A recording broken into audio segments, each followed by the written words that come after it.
لکه څرنګه چې دنیا د ریزې ظهور کیږي،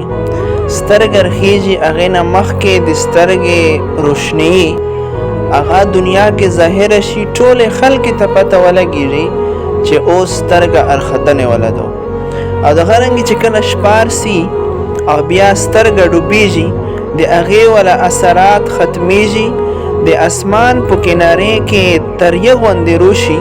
نو بیا ټولې خلکې ته پته ولګي، اشاره وي دې طرف ته چې ریز ختمیږي او شپه شروع کېږي. دغه رنګې د میژه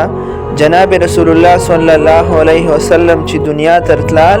نو داسې قسم د اشارات الله جل جلاله دنیا کې ظاهر کړي وو چې د هغې نه خلکو ته دا معلوم شوی وه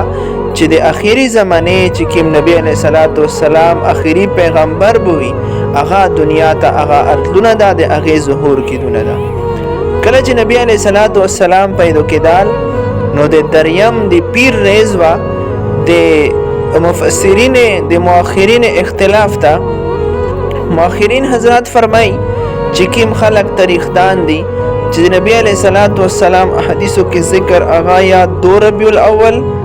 یا 8 ربیع الاول یا 9 ربیع الاول او یا 12 ربیع الاول ده. په دې کې صحیح کول هغه 8 ربیع الاول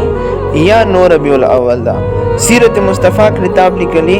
چې په دې کې اصل تاریخ چې ترجیح ورکړی هغه د 8 ربیع الاول کول ده چې په دې باندې نبی علیه الصلاۃ والسلام د پیر په ورځ باندې پیدا شو.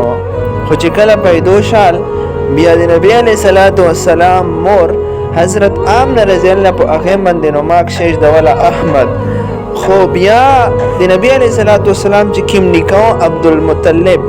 هغه نبی علیه الصلاۃ والسلام په پیدایش باندې چې خبر شال، نو بیا نبی علیه الصلاۃ والسلام رخصتان حرم شریف ته یووال، هلته کې د کعبې سره نږدې ونیوال او ورته ویې فرمیل چې نن ورځې نه بعد په دې باندې مو نوماک شیش دوله محمد.